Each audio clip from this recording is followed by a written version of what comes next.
Okay, everybody. Hi there. Whoops, I put the lid down a little too soon. Let's go. I might have to go quickly. It's a rainy day, so I might not have very much time. When the rain starts, I'll have to stop and seal up the camera because the port is open right now to admit the microphone. I have to seal that up. It's a waterproof camera, but not if that side port is open. So let's get started. Good morning, my name is Kurt. I am your host of Freeway Bible Study, a daily, at least Monday through Friday, exploration of the Bible from front to back. So we're in Genesis 13 right now. And oh, by the way, I'm a non-believer. So this is Bible from the perspective of a skeptic, but not necessarily this isn't a polemic. I'm not necessarily going after the Bible to necessarily criticize it, although I will avail myself of that opportunity when it arises. But I think if you followed my video so far, you'll see that that's not generally the case.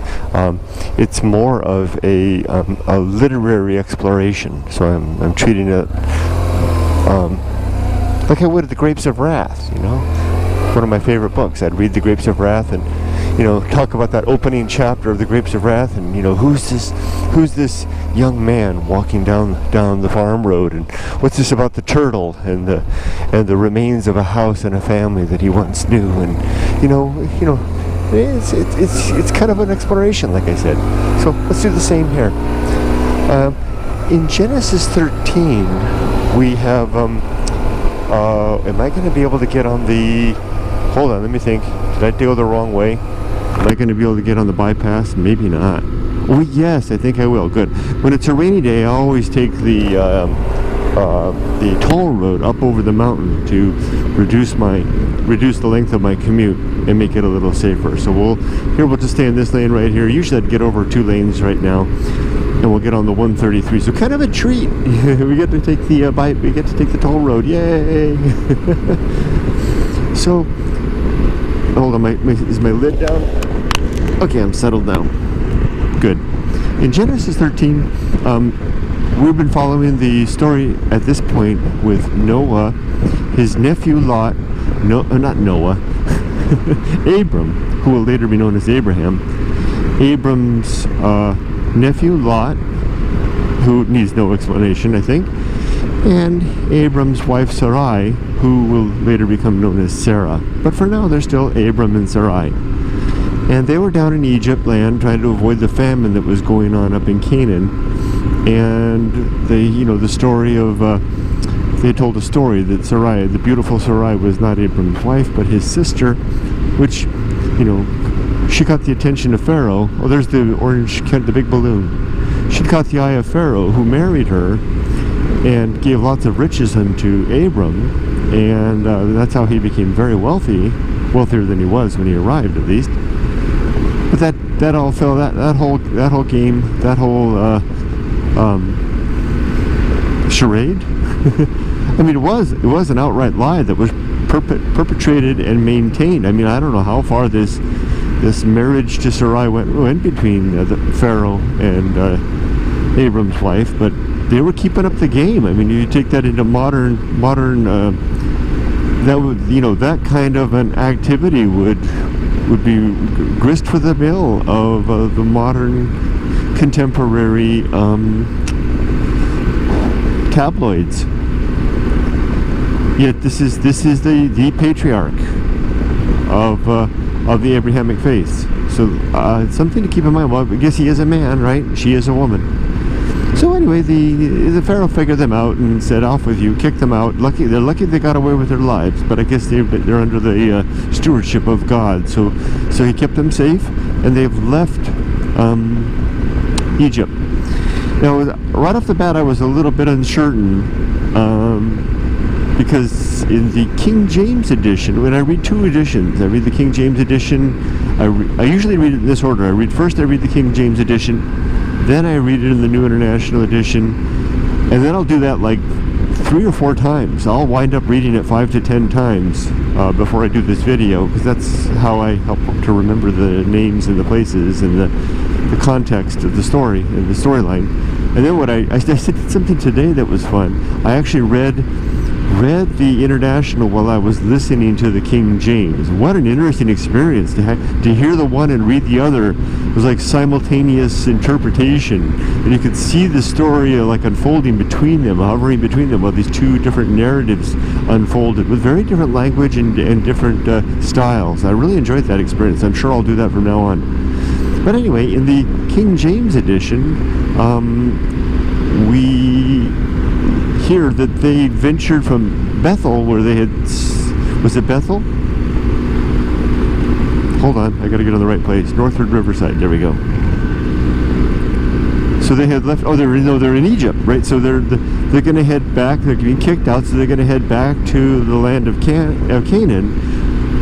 And it says in the King James edition that they took off south, which, if you know your geography, south of Egypt is just into the desert, right?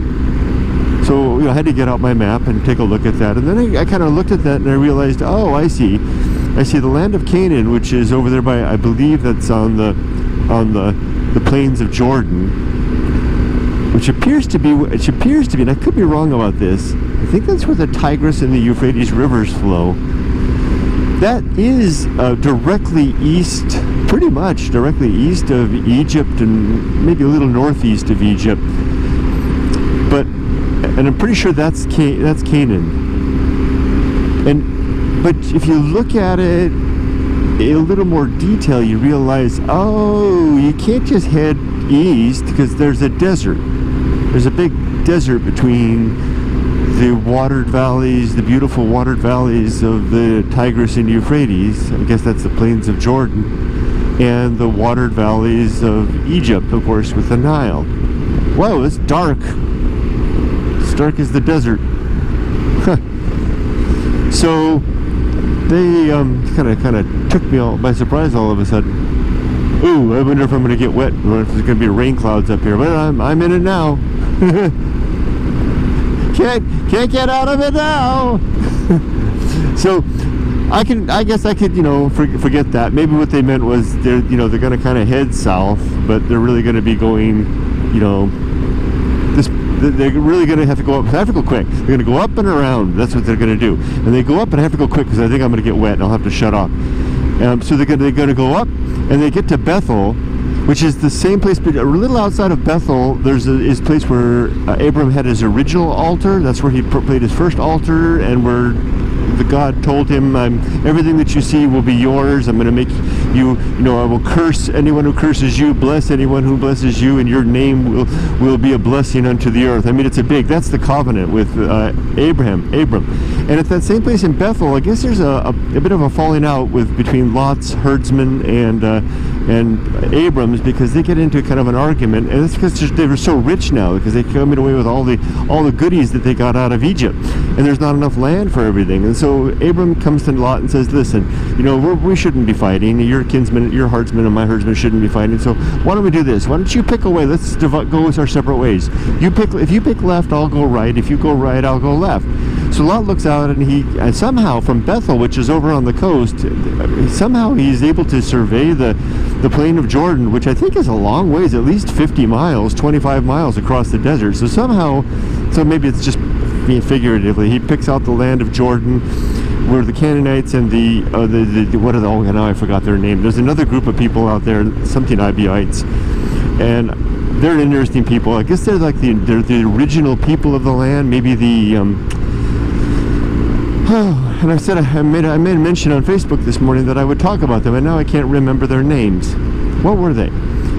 They were another group that may have been the Aboriginal peoples before the Canaanites showed up, and it appears that they are people who did not live in walled cities, yet they were not nomads. They maybe were village livers, and basically they're just mentioning, it would be like saying those other people, right? So whoever they are, not very powerful, not much to be connected with, nothing quite like the Canaanites need to be dealt with. So I'm sorry I'm not doing a good treatment, especially because I promised to.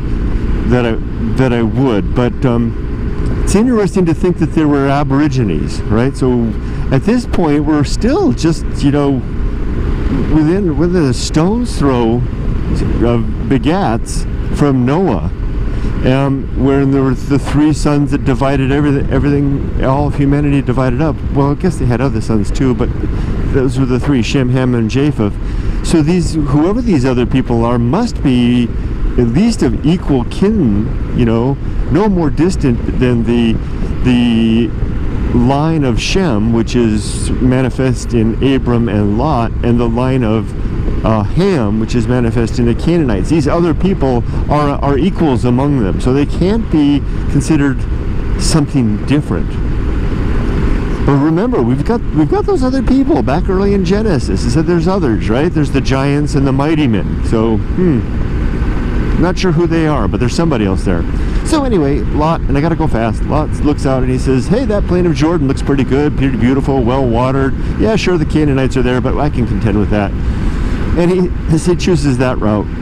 And when he takes off and heads out, and the first thing he does is he runs to Sodom and Gomorrah. Now, this is before the fall of Sodom and Gomorrah, and he discovers that they're exceedingly wicked, especially the Sodomites.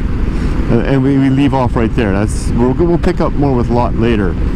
And as soon as Lot's away, God appears to Abram and revisits his covenant and basically says, look north, south, east, west. Very lyrical again, very beautiful imagery.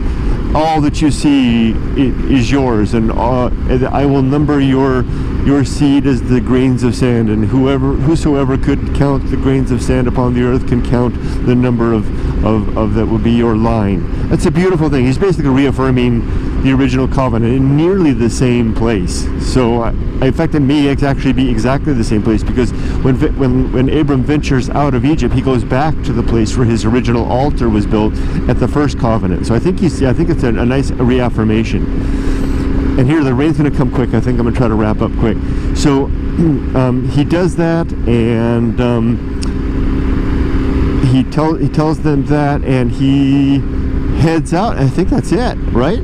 Yeah, I think that's it. So then the chapter ends. So we have Lot heading off his way off to the plain of Jordan to set up shop. And Lot is going to live near the cities. Well, at least we know he says he's going to pitch his tent near the cities of the plains of Jordan. And the cities, of course, most notably Sodom and Gomorrah. Now we know later, because I've read the Bible before, so I know that Lot's going to live in the city eventually, because eventually the angels of the Lord will come to, I think it's Sodom, and Lot will meet them at the gates and bring them in, right? So, and that's the prelude to the destruction of Sodom and Gomorrah. So he's living in the city then. Wonder what happened to all of his wealth. Now, before I pictured his household as very meager, a small house, a humble door, but he must have had a great house, because he was a wealthy man when he arrived. And also, how do they preserve their wealth? How do they run around, all the Holy Land in Egypt with all these cattle and sheep and herds and slaves, and not get ambushed, killed, and have everything taken, especially in the land before law? And here comes the rain. And then meanwhile, Abram's got a reaffirmation of his covenant. Nice way to end, and the two are separated. I think that's good. And I'm going to move over a lane. Let this guy over. I'm going to move over a lane and slow down, because it's starting to rain. I don't like moving too fast when it's too wet. And thank you for joining me for another Freeway Bible study. Sorry this one is rushed, but when it's you got to deal with the elements, right? So there we go. And look out! I mean, soon, in a couple of chapters, we're going to have not a gentle rain like this, but a rain of fire and brimstone coming down from heaven. We all know what's coming up. Okay, take care, everybody. Bye bye. Make it a good life. Take care.